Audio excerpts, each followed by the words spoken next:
रतन by उर्फ रत्ती जिन्ना, जो कि मोहम्मद अली जिन्ना की वाइफ थी, उनके जीवन की कहानी कोई साधारण कहानी नहीं है। साधारण इसलिए नहीं है क्योंकि उसमें मिलना है, बिछड़ना है, प्यार है, मोहब्बत है, साथ में देशभक्ति भी शामिल है। उन्हें आज हमने इसलिए भुला दिया है क्योंकि एक तो वो मोहम्मद अली जिन्ना की वाइफ थी, दूसरी वो कम उम्र में चल बसी थी। रतन बाई और मोहम्मद अली जिन्ना की लव स्टोरी शुरू होती है रतन बाई के घर से। रतन बाई सर दिनचो पैटिट की बेटी थी, जो एक पारसी समुदाय से आते थे। उनके घर पर उस समय बड़े बड़े देशभक्तों का आना जाना था। उस समय रतन बाई की उम्र करीब 16 साल रही होगी जब उन्होंने पहली बार मोहम्मद अली जिन्ना को देखा था। माहौल था दिनचो पैटिट का घर और दोनों किसी मीटिंग पर चर्चा कर रहे थे। उसी बीच मोहम्मद अली जिन्ना ने रत्ती को देखा और उन्हें वो पहली नजर में पसंद आई। रतन बाई को भी जिन्ना इसलिए पसंद आई क्योंकि एक तो उनकी पर्सनैलिटी, दूसरा उनका इंडियन पॉलिटिक्स में रुतबा। उस समय रतन बाई जिन्ना की उम्र करीब 16 साल थी और जिन्ना की उम्र करीब 40 साल। आप कह सकते हैं कि वो उसकी लगभग बेटी की उम्र की थी। कहा जाता है कि जब दिनचो पैटिट ने जिन्ना की ये बात सुनी कि वो रत्ती से शादी करना चाहते हैं, तो वो इस कदर आग बबूला हो गए, उन्होंने जिन्ना को उसी समय घर से निकल जाने के लिए कहा और कभी दोबारा घर में कदम न रखने की भी सलाह दी। तो आखिर इतना विरोधाभास होने के बावजूद दोनों की शादी कैसे हुई, दोनों किस तरह मिल पाए, इस बारे में हम आगे बात करते हैं। 20 फरवरी 1918 को जब रतन बाई 18 साल की हुई तो वो चुपके से अपना बैग पैक करके घर से भाग गई। बाहर मोहम्मद अली जिन्ना उसका एक गाड़ी में इंतजार कर रहे थे और दोनों वहां से भागकर सीधा मुंबई की एक मस्जिद में गए। वहां पर जाकर पहले रत्ती ने अपना धर्म परिवर्तन किया, उसने इस्लाम धर्म कबूल किया और फिर दोनों ने निकाहनामा पढ़ा। जब 1918 में उनकी शादी हुई तो 1001 रुपए का मेहर तय हुआ, लेकिन मोहम्मद अली जिन्ना ने उनको 1,25,000 रुपए दिए, जो कि 1918 में एक बहुत बड़ी रकम थी। उन पर एक केस भी किया गया कि वो अपने से इतने साल छोटी उम्र की लड़की से शादी क्यों कर रहे हैं। जब कोर्ट में पेशी हुई तो रत्ती ने साधारण शब्दों में, सिंपल शब्दों में ये कहा कि मैंने अपनी मर्जी से शादी की है और मैं एक बालिग। अब बात करते हैं एक देशभक्त रतन बाई की, जहां पर उनके विचार मोहम्मद अली जिन्ना से नहीं मिलते थे। मोहम्मद अली जिन्ना भारत के टुकड़े करना चाहते थे। वो इस्लाम धर्म और हिंदू धर्म दोनों को अलग अलग नजरिए से देखते थे, लेकिन रतन बाई की थिंकिंग इस चीज में उनसे अलग थी।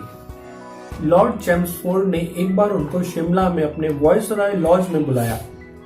दोनों वहां डिनर पर गए और रतन बाई ने उनको हाथ जोड़कर अभिवादन किया। इस पर लॉर्ड चेम्सफोर्ड ने उनको कहा, you must do Roman when you are in a Rome. इसका मतलब है कि जब आप जिस भी देश में रहें उनको उस हिसाब से सत्कार करना चाहिए। तो तुरंत रतन बाई ने जवाब दिया, मैं हिंदुस्तान में हूं और मैंने आपको हिंदुस्तानी तहजीब से ही आपको अभिवादन किया है। उनकी बात सुनकर लॉर्ड चेम्सफोर्ड पानी पानी हो गए। रतन बाई का भारत से प्रेम एक और उदाहरण में झलकता है। एक बार लॉर्ड रेडिंग ने मोहम्मद अली जिन्ना और रतन बाई को डिनर पर बुलाया। वहां पर लॉर्ड रेडिंग ने कहा कि मैं जर्मनी जाना चाहता हूं, लेकिन जर्मनी में इसलिए नहीं जा पा रहा हूं क्योंकि जब से अंग्रेजों ने वहां पर दखल दिया है, सारे जर्मन अंग्रेजों के खिलाफ हो गए हैं। अब जर्मन वहां अंग्रेजों को पसंद नहीं करते। डिनर बगल में बैठी डिनर कर रही रतन बाई ने तुरंत जवाब दिया, तो फिर आप भारत में क्या कर रहे हैं। अब बात करते हैं कि मोहम्मद अली जिन्ना और रतन बाई के बीच दूरियां कैसे बढ़ी। जब शादी को 1 साल हो गया तो दोनों के बीच दूरियां कुछ कुछ बढ़ने लगी। इनकी एक बेटी हुई जिनका नाम था डीना, जो आगे चलकर डीना वाडिया के नाम से प्रसिद्ध हुई।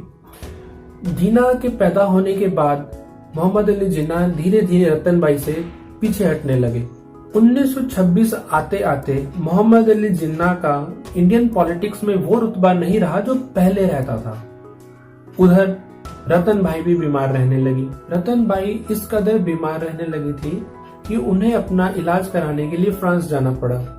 दूसरी ओर मोहम्मद अली जिन्ना उन्हें हर महीने लाखों रुपया भिजवा देते थे। उनका कहना था कि मैं तुमसे मिल नहीं सकता, लेकिन तुम अपने जीवन में किसी तरह की ऐशो आराम की कसर मत छोड़ो। फ्रांस से लौटते हुए रतन भाई जिन्ना ने मोहम्मद अली जिन्ना को अपने जीवन का आखिरी खत लिखा। यह खत उन्होंने पानी का जहाज SS राजपूताना से लिखा, जिसमें उन्होंने लिखा कि मोहम्मद अली जिन्ना, मैं तुम्हें आज भी उतना ही प्रेम करती हूँ जितना पहले दिन करती थी।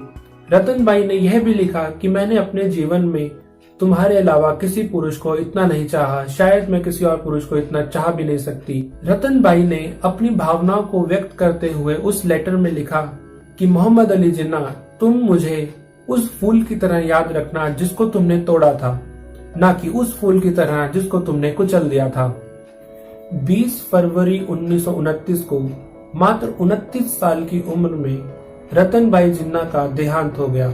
मोहम्मद अली जिन्ना के सचिव रहे मोहम्मद करीम छागला ने अपनी बुक रोजेज इन दिसंबर में लिखा है कि जब रतन भाई जिन्ना को दफनाया जा रहा था तो उनके सबसे करीबी रिश्तेदार को उनकी कब्र पर मिट्टी फेंकने के लिए बुलाया गया। मोहम्मद अली जिन्ना जब उसकी कब्र पर मिट्टी फेंक रहे थे तो कहा जाता है कि सबने उनको पहली बार रोते हुए देखा था। इस तरह कहा जा सकता है कि मोहम्मद अली जिन्ना और रतन भाई की प्रेम कहानी, जो कि एक परी कथा की तरह शुरू हुई थी, एक राजनीतिक लालसा के कारण एक दुखद अंत का परिणाम बन गई।